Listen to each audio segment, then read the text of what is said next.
Good evening, friends. There's good news coming our way. We must take the lead of our own lives.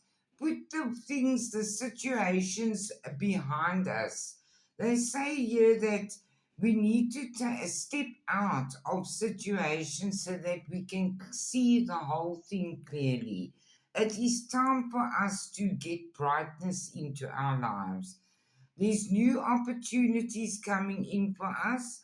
There's an increase in wealth and spiritual growth, and our loved ones want us to smile. Simply smile and notice the profound and healing difference it makes for you and for others.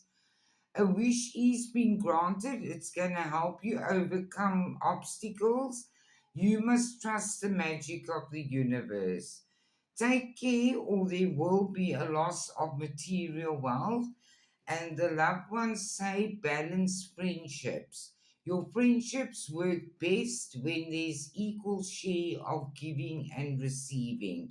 Not always you having to give. Somebody must give you as well.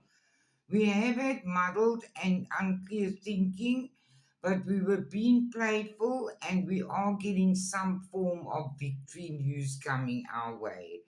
We have suffered sorrow over losses, and the loved ones say trust, and that's the carnation flower. You can trust the people around you, they are earth angels sent to give you guidance you seek. And then we got the high priestess, which is your higher self. Stay aligned with your truth. The universe says that they are conspiring in your favor. It's time for you to relax. Everything is going to be okay. Don't worry, it's all going to be fine, they say. And the spirit says you've earned all your stripes. Have a lovely evening, everybody. You know I love you a great deal. Night, night.